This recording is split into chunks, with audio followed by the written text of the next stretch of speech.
YouTube. When you're preparing for disaster, there are three things you need to be concerned, and those are food, water, shelter. There are other things that you need to be concerned about, but food, water, shelter are the most important. Until you've got those covered, nothing else matters. As you can tell, we're going to be talking about water. So, 1 gallon of water per day, per person, is the recommended amount. Now, most people have multiple sources of water, and you need to consider the situation you may be in. Besides these jugs here, I have, and I need more. This is not sufficient amount, but you've got to start somewhere. I've also got a 50-gallon water heater in my garage, and so I've also got 50 gallons there, and that's potable treated water.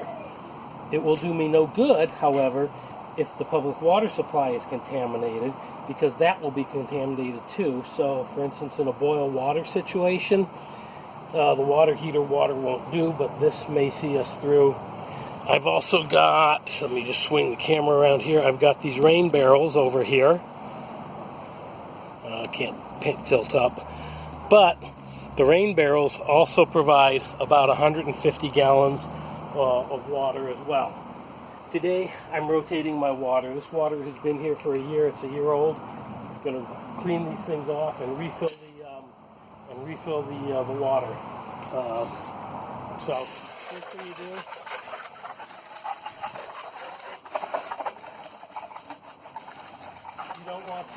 you don't want to introduce any kind of dirt or contaminants into the jug. So they're going to be dusty. They're going to be dirty. Get them cleaned off.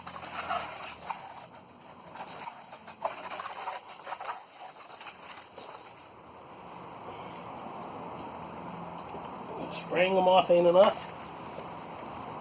Get a car wash sponge and sponge them off. Get them good and clean.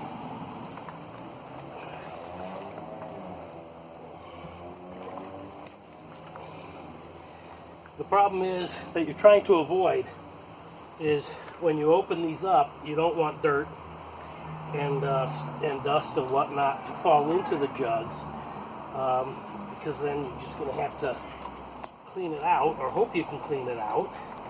So you need to be very diligent about not contaminating, particularly the tops of these jugs, whereby something may fall into the jug and then contaminate the water.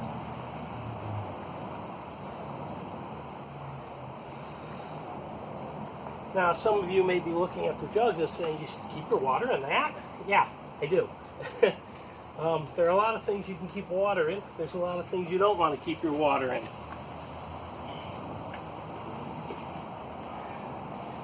One thing you don't want to keep your water in is a milk jug, or soda bottle, or a jug that contains fruit juice or any other kind of drink.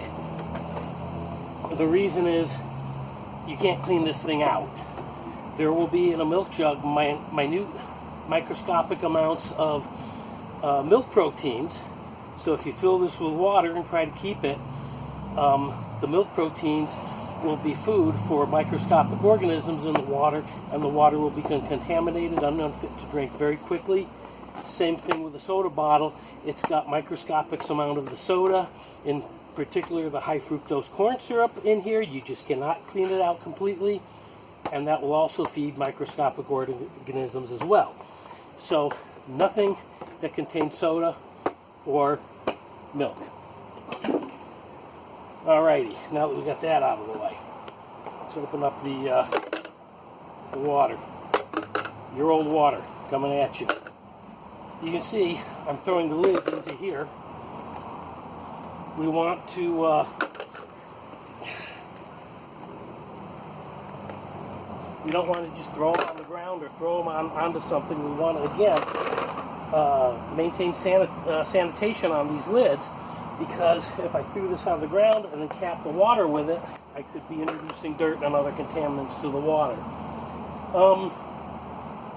You can buy jugs that are specifically designed to hold water. If you're, however, short of income, and I'm trying to do these videos with an eye to people who may be on a limited income and can't afford to buy a whole bunch of 4-gallon, 5-gallon water jugs to store the amount of water they need. That could easily get into $100 or more bucks. But if you got a cat, or in my case, my sister-in-law has a cat and buys kitty litter in these big jugs, hey, pretty good thing to store water in, actually. Kitty litter is just clay, and it washes out very well, and it works quite well. So let's check the water. One of the things you want to do, particularly if you're doing this, is to judge how well you're doing storing your water. And you can look at that, nice and clear. Give it a sniff. Make sure no funky odors. Don't drink it, but give it a taste.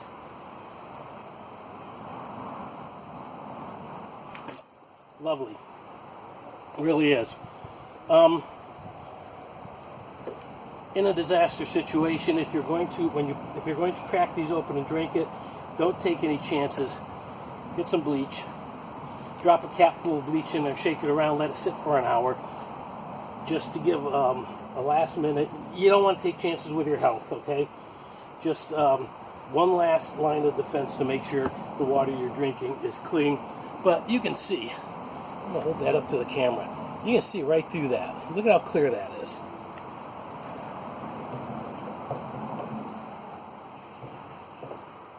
Don't like wasting my water, so I poured it into the rain barrel.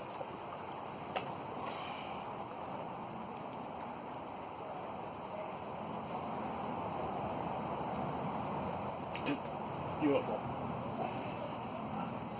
This jug was inside the house. These other jugs were outside. So I want to see how well the inside jugs are doing.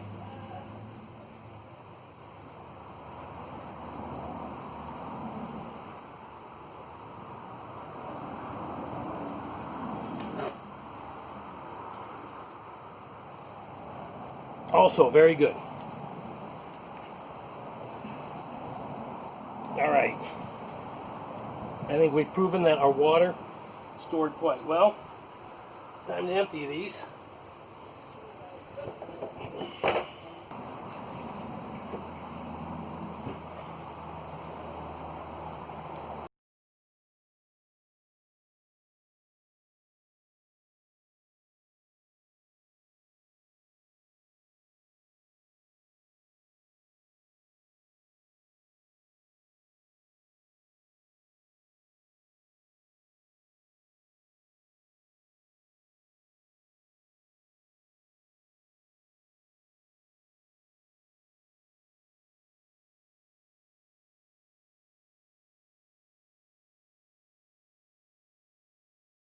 All right.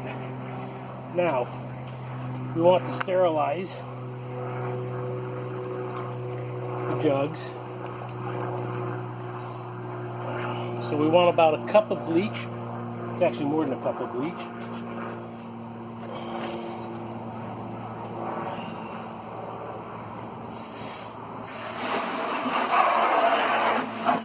Put about a gallon of water. Hang on, there's a faster way to do this. There we go. A gallon or so of water, a cup or so of bleach. Pour them together. Put the cap on. Shake it real good. Make sure all internal surfaces are hit. Shake it up good. You can reuse the sterilizing solution. Just dump it into the next one.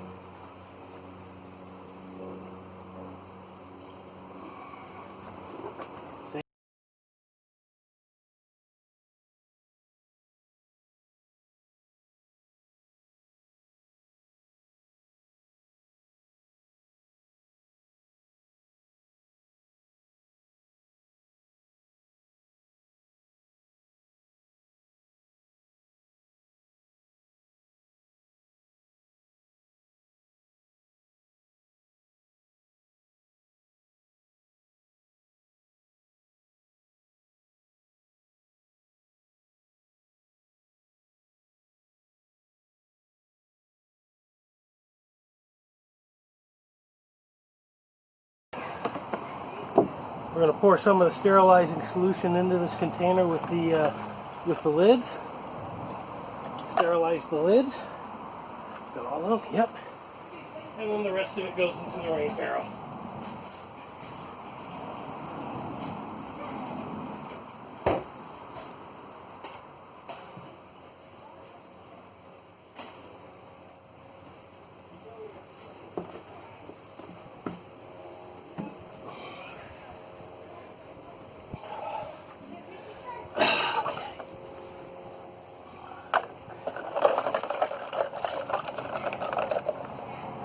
Alrighty. I'll clean the end of the hose. At this point, give me a second. You don't want to go sticking the hose straight in here. You want to maintain an air gap. The reason I let the water overflow is because it rinses the, as you can see, I'm starting to get bits of grass. And by letting it overflow, I rinse the rim of the opening of the jug. Now this is city water. It's been treated, cleaned, chlorinated. So there's nothing else I need to do with this water. If you're on a well and you're doing this with well water, then you may want to throw some extra chlorine into the water after you've done this. But the fact that we did not rinse the sterilizing solution out of the jugs means that there's chlorine in there already. So this is going to keep the water plenty sterilized, and you should be able to store it. Like I said, this is year-old water, and when I opened this up, it's you saw how clear it was, and I was ready to drink it. So it stores it quite well. This one's going to take a little longer to fill. Look at this bug. Chase the bugs off the damn thing.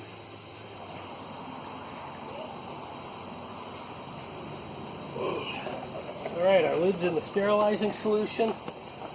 Just right out of the sterilizing solution. Shake them clean. Cap it.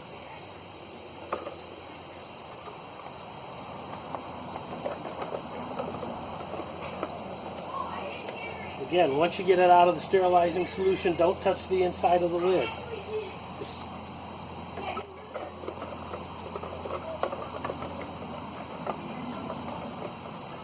Keep your fingers and any potential contamination off the inside of the lids.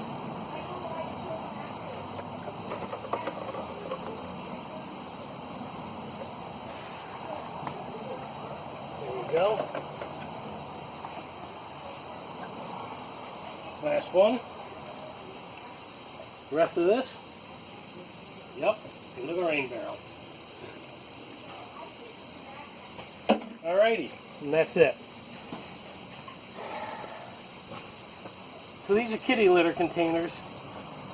You know, if you're short on cash, if you're in a low-income situation, no judgment, we've all been there, okay?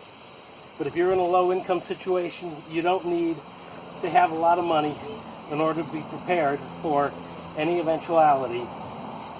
You don't have to go spend, you know, 10, 12 bucks on a water storage container or anything like that. If you got a friend with a cat, find out what they use for kitty litter. Send them down to the big box store or Costco or the warehouse club and ask them to start buying their kitty litter in these jugs and pass the jugs on to you. Tell them to keep a few of the jugs for their own use. After all, you want your friends to be prepared for any eventuality. So that's it. One more thing real quick. Once you get your water jugs full, you need to find a place to store them. You want to find a dark, cool location without direct sunlight. You don't want them to be hit by direct sunlight. That will start getting nasties growing in them. Your garage might be a good place. So any place where you're not going to get light, you're not going to heat the water up, both of those encourage the growth of nastiness, microorganisms basically, that will make you sick if you try to drink the water. Thanks for watching. Subscribe if you want to see more videos like that. I've also got gardening videos as well. I'll be doing some other things in the future as well. So share it if you know somebody who might find this information useful, and hit the like button. That helps me with YouTube as well. So thanks for watching. Be prepared.